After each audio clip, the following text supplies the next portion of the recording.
Hello guys, welcome back to the channel and welcome back to Elite Wrestling. तो guys finally इस week का Dynamite show हो चुका है खत्म और आज इस वीडियो के अंदर हम उसी के बारे में बात करने वाले हैं। और गाइज हम जानेंगे कि इस वीक हुए डायनामाइट शो पर क्या हुआ और हमें इस वीक के डायनामाइट शो पर कौन कौन सी देखने को मिली है। इसलिए ये सब बातें जानने के लिए ये वीडियो एकदम आखिर तक जरूर देखना। और ऐसे ही AEW से रिलेटेड हर एक न्यूज, रूमर और अपडेट और AEW के हर एक शो का रिव्यू पाने के लिए हमारे चैनल को सब्सक्राइब करना मत भूलना। पर गाइज अब ज्यादा देर न लगाते हुए चलिए वीडियो शुरू करते हैं और करते हैं इस वीक हुए डायनामाइट शो का रिव्यू और जानते हैं कि इस वीक के डायनामाइट शो पर क्या हुआ। तो गाइज इस वीक के डायनामाइट शो की शुरुआत लास्ट वीक के डायनामाइट और कोरिजन शो की रिकैप से हुई, जहां पर हमें ऑरेंज कैसिडी का टैग टीम मैच और ओमेगा और केनी ओमेगा का मैच दिखाया गया। लेकिन इसके बाद हमें रेने पिकेट MJF का इंटरव्यू लेते हुए दिखाई दी और यहाँ पर बात करते हुए रेने पिकेट ने MJF से पूछा कि MJF के इस वीक के डायनामाइट शो पर पार्टनर्स कौन होने वाले हैं, क्योंकि काफी सारे लोग MJF के पीछे आ रहे हैं। और जवाब देते हुए MJF ने कहा कि उन्होंने एक लिस्ट बनाई है और MJF इस लिस्ट के सभी सुपरस्टार्स को अपने टैग टीम पार्टनर के तौर पर कंसीडर करने वाले हैं। लेकिन MJF के लिए एक मैसेज आया था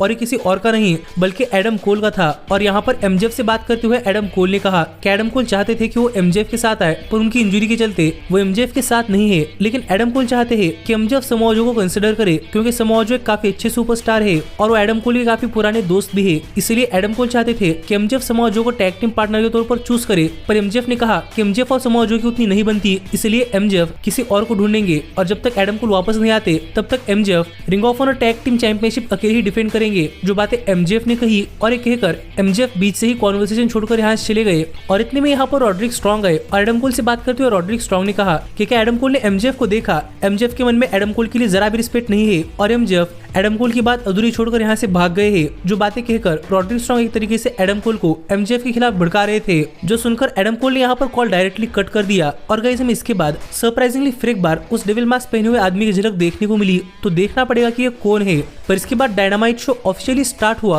और गाइस हमें शो के ओपनिंग के अंदर ही AEW इंटरनेशनल चैंपियनशिप का मैच देखने को मिला, जहां पर ऑरेंज कैसिडी अपनी चैंपियनशिप क्लूडियो कैसनोली के खिलाफ डिफेंड कर रहे थे। और ऑरेंज कैसिडी ने क्लूडियो को इंजोर्ड किया है। इस चीज से क्लूडियो काफी गुस्सा थे और इस पूरे के पूरे मैच के अंदर क्लूडियो ने ऑरेंज कैसिडी पर काफी खतरनाक अटैक कर दिया और लग रहा था कि ऑरेंज कैसिडी सिर्फ किस तरीके से इस मैच के अंदर टिके हुए हैं। और कई बार क्लूडियो काफी तगड़ा अटैक देखकर हुक यहाँ पर व्हीलर युता के सामने खड़े हो जाते, जो देखकर यहाँ पर रेफरी ने इन दोनों को ही रिंग साइड से इजेक्ट कर दिया। और इसी बीच ऑरेंज कैसिडी अपना कमबैक करना चाहते थे, पर यहाँ पर क्लूडियो ने अपनी ताकत का मुजाहरा करते हुए ऑरेंज कैसिडी को नीचे से टॉप रोप पर डायरेक्टली उठा लिया और वहां से एक सुपरप्लेक्स लगाई, जो इस मैच की एक शानदार मोमेंट रही। और पूरा का पूरा क्राउड ऑरेंज कैसिडी के लिए काफी कंसर्न था, क्योंकि वो यहाँ पर काफी मार खा रहे थे। पर अपना कमबैक करते हुए ऑरेंज कैसिडी ने क्लूडियो कैसनोली पर अपना फिनिशर ऑरेंज पंच भी लगा दिया। लेकिन फिर भी क्लूडियो इस मैच के अंदर बने रहे, इसलिए ऑरेंज कैसिडी फिर एक बार अपने फिनिशर की तैयारी कर रहे थे। लेकिन क्लूडियो ने इस रिवर्स कर ऑरेंज कैसिडी को उठा लिया, पर कैसिडी ने इसे रोल अप पिन के अंदर कन्वर्ट कर लिया, जो क्लूडियो नहीं समझ पाए। और यहाँ पर ऑरेंज कैसिडी ने क्लूडियो को पिन कर अपनी इंटरनेशनल चैंपियनशिप सक्सेसफुली रिटेन कर ली है। जो देखा जाए तो कैसिडी के लिए फिर एक बार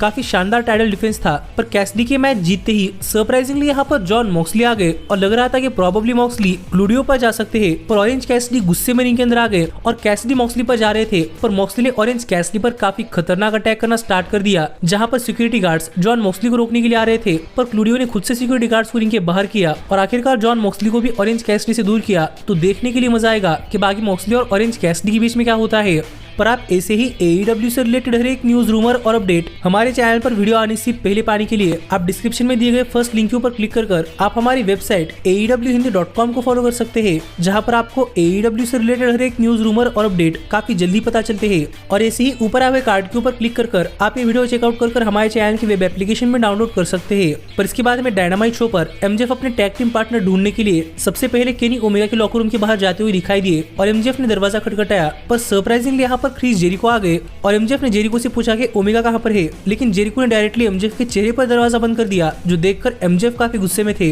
क्योंकि जेरिको और MJF की नहीं बनती और MJF यहाँ पर जा ही रहे थे। कितने में यहाँ पर वार्डलो आ गए और वार्डलो ने MJF को गले से पकड़ा और MJF से बात करते हुए कहा कि MJF ने वार्डलो से उनकी हर एक चीज ले ली है और अब वार्डलो MJF से उनकी हर एक चीज लेने वाले है, और वो भी तब जब MJF ने लिस्ट एक्सपेक्ट किया होगा। जो बातें कहकर वार्डलो यहाँ चले गए, जिससे MJF तो यहाँ पर काफी गुस्से में थे। लेकिन यहाँ पर द क्लेम फिर एक बार MJF के टैग टीम पार्टनर्स बनना चाहते थे, थे, लेकिन एमजेफ ने फिर एक बार अक्लेम को इग्नोर कर दिया। तो देखने के लिए मजा आने वाला था कि शो पर आगे क्या होता है। लेकिन इसके बाद में शो पर जॉन मॉक्सली एक बैकस्टेज सेगमेंट के अंदर ऑरेंज कैसिडी से बात करते हुए दिखाई दिए और मॉक्सली ने कहा कि राइटफुली देखा जाए तो जॉन मॉक्सली आज इंटरनेशनल चैंपियन होने चाहिए थे, क्योंकि फिनिक्स के खिलाफ मॉक्सली जाने वाले थे। लेकिन ऑरेंज कैसिडी मॉक्सली के बीच में आ गए और अब चैंपियनशिप ऑरेंज कैसिडी के पास है और जब तक मॉक्सली अपने राइटफुल चैंपियनशिप वापस नहीं लेते तब तक मॉक्सली नहीं रुकने वाले। जो बातें मॉक्सली ने कही तो देखने के लिए मजा आएगा कि ऑरेंज कैसिडी से इंटरनेशनल चैंपियनशिप वापस लेने के लिए जॉन मॉक्सली क्या करते हैं। लेकिन इसके बाद में डायनामाइट शो पर द एलीट अपने रिंग ऑफ ऑनर कंपनी के ट्रियोस tag team championships Mughal embassy और ब्रायन केज खिलाफ डिफेंड करते हुए दिखाई दिए। और अगर यहाँ पर हम बात करें इस मैच की तो गाइस इस मैच के अंदर हैंगमैन पेज काफी गुस्सा थे और हैंगमैन पेज ने इस पूरे के पूरे मैच के अंदर अकेले ही सभी पर अटैक करना स्टार्ट कर दिया, जो देखकर यंग बक्स कई बार हैंगमैन पेज को असिस्ट करना चाहते थे, पर हैंगमैन पेज अकेले इस मैच के अंदर डोमिनेट कर रहे थे। और जब इस मैच के आखिर में हैंगमैन पेज टांगालोआ पर अपना फिनिशर लगाने के लिए जा रहे थे तब यहाँ पर स्वर्व स्ट्रिटलैंड आ गए और स्वर्व ने कहा कि आज ये अरीना स्वर्व का हाउस है, पर इससे पहले हैंगमैन पेज के हाउस के अंदर भी जाकर आ चुके हैं। और स्वर्व की ये बातें सुनते ही हैंगमैन पेज स्वर्व की तरफ भाग कर गए, जिससे कि हैंगमैन पेज तो इस मैच से बैक से चले गए थे और इनके अंदर मुगल एम्बेसी के पास 3-on-2 एडवांटेज आ चुका था, जहां पर मुगल एम्बेसी ने यंग बक्स पर काफी तगड़ा अटैक किया और यंग बक्स ने फाइट करने का ट्राई किया, पर आखिरकार वो मुगल एम्बेसी के सामने कुछ नहीं कर पाए और सरप्राइजिंगली यंग बक्स पर अपना फिनिश लगाकर उन्हें पिन कर मुगल एम्बेसी ने यह मैच जीत लिया है और वो बन चुकी है नए Ring of Honor 6-man tag team champions. पर मुगल एम्बेसी की ये मैच जीतने के बाद यहाँ पर हमने देखा कि बैकस्टेज में हैंगमैन पेज और स्वर्व एक दूसरे पर अटैक करते। इससे पहले यहाँ पर सभी सिक्योरिटी गार्ड्स ने इन दोनों सुपरस्टार्स को सेपरेट कर लिया था, जो देखकर हम समझ पा रहे थे कि हैंगमैन पेज के लिए भी चीज काफी पर्सनल हो चुकी है। लेकिन रिंग के अंदर भी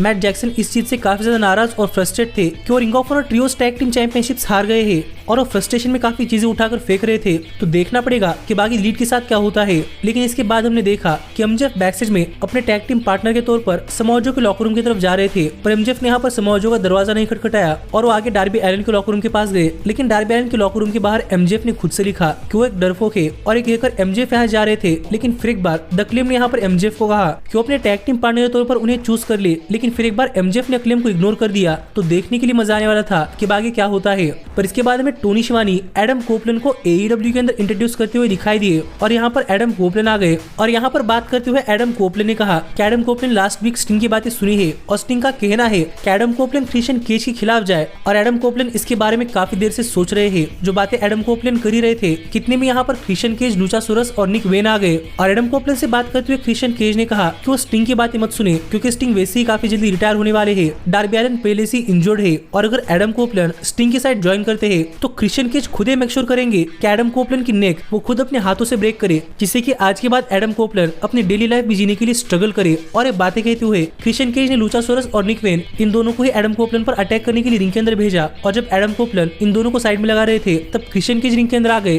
पर एडम कोपलन ने क्रिश्चियन केज को कॉर्नर के अंदर पकड़ लिया था और प्रोबेबली यहाँ पर एडम कोपलन क्रिश्चियन केज पर अटैक करते इससे पहले लुचासोरस ने आकर एडम कोपलन पर अटैक कर दिया और यहाँ पर क्रिश्चियन केज स्टील चेयर्स लेकर एडम कोपलन पर कैंचेंटो लगाना चाहते थे, पर एडम कोपलन को बचाने के लिए यहाँ पर स्टिंग और डार्बी एलन आ गए, जिन दोनों ने लुचासोरस और निक वेन को साइड में कर दिया और डार्बी एलन रिंग के अंदर जाते ही क्रिश्चियन केज डार्बी एलन पर अटैक कर रहे थे। लेकिन इतने में एडम कोपलन स्पीयर के लिए रेडी हो चुके थे और जैसे ही क्रिश्चियन केज पीछे मुड़े वैसे सरप्राइजिंगली एडम कोपलन ने क्रिश्चियन केज पर एक स्पीयर लगा दी और माइक लेकर बात करते हुए कहा कि क्रिश्चियन केज अब चाहे जो कर ले एडम कोपलन नहीं रुकने वाले। और स्टिंग से बात करते हुए एडम कोपलन ने कहा कि स्टिंग को पार्टनर की जरूरत है और एडम कोपलन वो पार्टनर बनना चाहते हैं, जिससे अब ये मैच ऑफिशियली कंफर्म हो चुका है। तो अब देखने के लिए मजा आएगा कि जब एडम कोपलन और क्रिश्चियन केज इस साल के फुल गियर पेपरव्यू के ऊपर एक टैग टीम मैच के अंदर एक दूसरे के आमने सामने आते हैं तो ये मैच इतना जबरदस्त होता है। लेकिन इसके बाद में डायनामाइट शो पर AEW chairman Tony Khan Nigel McGuinness के साथ खड़े होकर एक अनाउंसमेंट करते हुए दिखाई दिए और गाइस सबको लग रहा था कि अनाउंसमेंट क्या होगी, पर गाइस मुझे लगता है कि टोनी खान ने यहाँ पर हाइप पर डिलीवर नहीं किया, क्योंकि टोनी खान की काफी बड़ी अनाउंसमेंट कुछ और नहीं बल्कि ये थी कि नेक्स्ट ईयर AEW का लंदन के अंदर होने वाला पेपरव्यू यानी कि ऑल इन 2024 के टिकट्स दिसंबर 1 से सेल के लिए जाने वाले हैं। और इस छोटे अनाउंसमेंट को टोनी खान एक काफी बड़ी अनाउंसमेंट कह रहे थे, जो देखकर मैं तो काफी डिसअपॉइंट हुआ और आप मुझे कमेंट कर बताइए कि आपका इस पर क्या कहना है। पर इसके बाद में डायनामाइट शो पर केनी ओमेगा और क्रिस जेरिको एक टैग टीम मैच के अंदर 2.0 को फेस कर रहे थे और अगर यहाँ पर हम बात करें इस मैच की तो गाइस इस पूरे के पूरे मैच के अंदर जेरिको और ओमेगा ने 2.0 को काफी डोमिनेट किया और इन दोनों सुपरस्टार्स ने इस मैच के अंदर काफी खतरनाक मूव्स लगाए, जहां पर कई बार ओमेगा और जेरिको को देखकर जेक हेगर इस मैच के अंदर इंटरफेयर करने के लिए आ गए, पर ओमेगा ने जेक हेगर को साइड में लगा दिया और जब रेफरी सब चीजें देख रहा रहा था तब 2.0 ने जेरिको पर फ्लॉयड बैट से अटैक किया, पर फिर भी जेरिको ने किक आउट कर दिया, जो देखकर यहाँ पर रेफरी के सामने 2.0 जेरिको पर अटैक करने के लिए गई, लेकिन जेरिको ने इसे रिवर्स कर 2.0 पर अपना फिनिशर जूडस इफेक्ट लगा दिया और यहाँ पर एंजेलो पार्कर को पिन कर जेरिको ने अपने टीम के लिए मैच जीत लिया है, जो देखकर कॉमेडी टीम पर बैठे हुए डॉन कैलिस की फैमिली काफी नाराज थी और डॉन कैलिस बातें करते हुए रिंग की तरफ आ रहे थे और डॉन कैलिस ने कहा कि डॉन कैलिस ने देखा है कि जेरिको और ओमेगा ये कॉकरोचेस की तरह है और इन्हें डिस्ट्रॉय करना काफी आसान नहीं होगा, इसलिए अब डॉन कैलिस सभी चीजों को अपने हाथ के अंदर लेने वाले हैं और अब डॉन कैलिस खुद ही केनी ओमेगा और जेरिको को डिस्ट्रॉय करने के लिए आने वाले हैं और वो भी एक 8-मैन स्ट्रीट फाइट के अंदर। जो बात यहाँ पर डॉन कैलिस ने कही, जिस पर बात करते हुए केनी ओमेगा ने कहा कि उनके पास भी पार्टनर्स है और ओमेगा ने रिवील किया कि उनके पार्टनर होने वाले हैं कोटा इबुशी, जिस पर डॉन कैलिस ने कहा कि फिर भी नंबर्स एडवांटेज डॉन कैलिस की टीम के पास होगा क्योंकि वो 4 है और ओमेगा की टीम के अंदर सिर्फ 3 मेंबर्स है। जिस पर बात करते हुए जेरिको ने कहा कि जेरिको ने लास्ट वीक कहा था कि हॉब्स के लिए जेरिको अपने काफी बड़े दोस्त को कॉल करने वाले हैं और पावर हाउस हॉब्स कितने बड़े हो जाए वो कभी जायंट नहीं हो पाएंगे। और जेरिको के स्टेटमेंट के बाद सरप्राइजिंगली यहाँ पर AEW सुपरस्टार पॉल वाइट यानी कि बिग शो आ गए, जहाँ पर कायल फ्लेचर बिग शो पर अटैक करने के लिए गए, पर पॉल वाइट ने कायल फ्लेचर को नॉकआउट कर दिया और इस टेडाउन के साथ ही ये सेगमेंट यहाँ पर खत्म हुआ। तो देखने के लिए मजा आएगा कि जब पॉल वाइट AEW के अंदर इंडिंग एक्शन के अंदर लौटते हैं तो उनका ये मैच कितना शानदार होता है। लेकिन इसके बाद में डायनामाइट शो पर रेने पैकेट बैकस्टेज में जेरिको और ओमेगा का इंटरव्यू लेते हुए दिखाई दी और यहाँ पर बात करते हुए जेरिको कह रहे थे कि जेरिको अब काफी खुश है कि उन्हें डॉन कैलिस के खिलाफ जाने का मौका मिल रहा है, जहाँ पर ओमेगा ने बात करते हुए कहा कि उनके पास जेरिको जैसी काफी बढ़िया पार्टनर है, पर यहीं पर यंग बक्स ने इस इंटरव्यू के अंदर इंटरफेयर किया और ओमेगा से बात करते हुए कहा कि क्या ओमेगा ये कह रहे हैं कि जेरिको उनके काफी अच्छे दोस्त थे, पर यहाँ पर चीजों को एस्केलेट नहीं करना चाहते, वो सिर्फ ये जानना चाहते हैं कि सब कह रहे थे कि द एलीट वापस आ चुके हैं, लेकिन द एलीट अपने अपने सिंगल्स रन पर जा रही है और अपने अपने अलग प्रॉब्लम्स पर फोकस कर रही है, तो साथ में आने का क्या मतलब। और क्या ओमेगा भूल गए कि जेरिको ने यंग बक्स के फादर के साथ 2 साल पहले क्या किया था। जो बातें बक्स ने कही, जिस पर ओमेगा ने कहा कि फिलहाल के लिए सबसे बड़े थ्रेट कोई और नहीं बल्कि डॉन कैलिस है और दुश्मन का दुश्मन दोस्त होता है, सिर्फ इसीलिए ही ओमेगा और जेरिको साथ में है। जो बातें केनी ओमेगा ने कही, पर बक्स ने कहा कि ओमेगा को समझना चाहिए कि डॉन कैलिस और जेरिको सेम ही है और ये कहकर बक्स यहाँ चले गए। तो देखने के लिए मजा आने वाला है कि आगे क्या होता है, क्योंकि लग रहा है कि जेरिको के चलते शायद बक्स और ओमेगा की दोस्ती टूट सकती है। लेकिन इसके बाद में डायनामाइट शो पर हिकारू शिडा अपनी women's world heavyweight championship willow Nightingale के खिलाफ डिफेंड करते हुए दिखाई दी।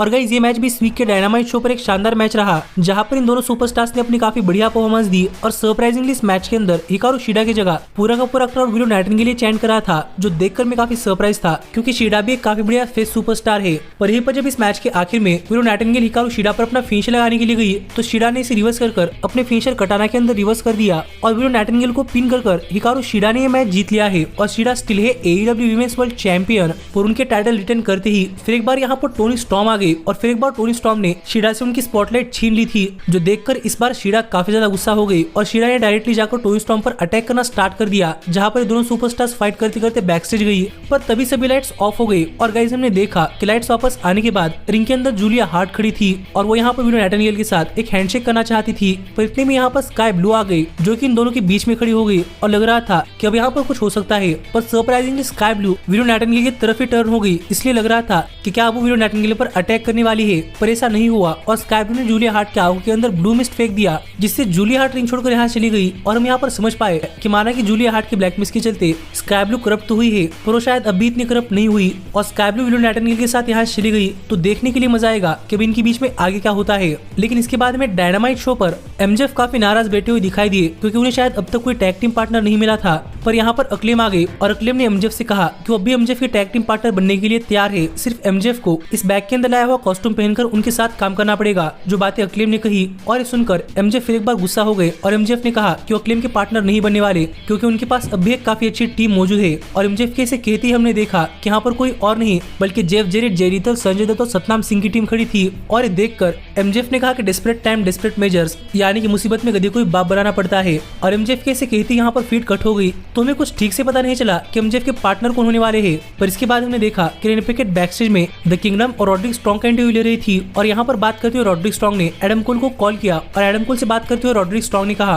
कि क्या एडम कोल ने देखा कि MJF रॉड्रिक स्ट्रॉन्ग को उनके टैग टीम पार्टनर के तौर पर चूज नहीं करे हैं। और ये कहकर रॉड्रिक स्ट्रॉन्ग एक तरीके से एडम कोल को MJF की शिकायत कर रहे थे और ये सुनकर एडम कोल ने डायरेक्टली फोन कट कर दिया। तो देखने के लिए मजा आएगा कि इनके बीच में क्या होता है। लेकिन इस सब के बाद फाइनली यहाँ पर टाइम हो चुका था डायनामाइट शो के मेन इवेंट का, जहाँ पर बुलेट क्लब गोल्ड तो आ गई, लेकिन इसके बाद हमने देखा कि MJF भी अक्लेम के कॉस्ट्यूम के अंदर आए थे, यानी कि यहाँ पर MJF के पार्टनर्स द अक्लेम होने वाली थी। और मेन इवेंट के अंदर जैसे ही मैच शुरू हुआ वैसे ही द अक्लेम ने इस मैच के अंदर काफी डोमिनेट करना स्टार्ट कर दिया और अक्लेम चाहती थी कि एमजेफ उनके साथ इस मैच के अंदर काम करे, पर एमजेफ ने काफी देर तक अक्लेम को इस मैच के अंदर मदद ही नहीं की, जिस चीज का फायदा उठाकर बुलेट क्लब गोल्ड ने इस पूरे की पूरे मैच के अंदर डोमिनेट किया और बुलेट क्लब गोल्ड ने अक्लेम पर काफी खतरनाक अटैक करना स्टार्ट कर दिया। पर इस मैच के क्लोजिंग मोमेंट्स के अंदर अक्लेम ने फाइनली एमजेफ को टैग दे दिया और मैच के अंदर आते ही एमजेफ ने सबसे पहले अपनी वर्ल्ड चैंपियनशिप लेनी चाहिए, पर वो चैंपियनशिप बुलेट क्लब गोल्ड के पास थी, इसलिए एमजेफ ने इस मैच के अंदर बुलेट क्लब गोल्ड पर काफी खतरनाक अटैक करना स्टार्ट कर दिया और एमजेफ ने अकेले ही पूरे के पूरे बुलेट क्लब गोल्ड को रिंग के बाहर कर दिया। और अक्लेम तो वैसे ही रिंग के बाहर पड़ी थी क्योंकि उन्होंने इस पूरे के पूरे मैच के अंदर काफी मार खाया था।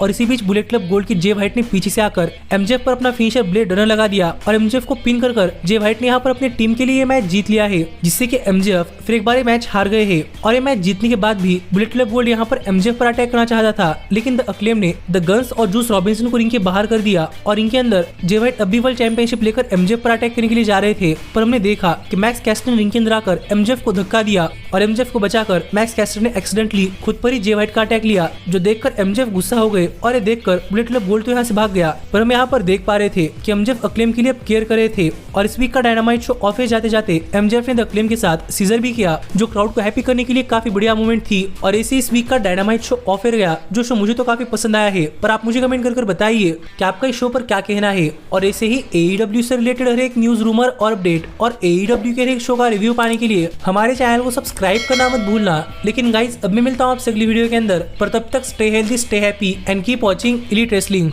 Hey, did you like that video? Click the screen for more. And where do you think you're going? Check out our official merchandise page and to support the entire cast. And thanks so much for being the elite. The elite, the elite. What, Nick, you're not going to sing it all with me this time?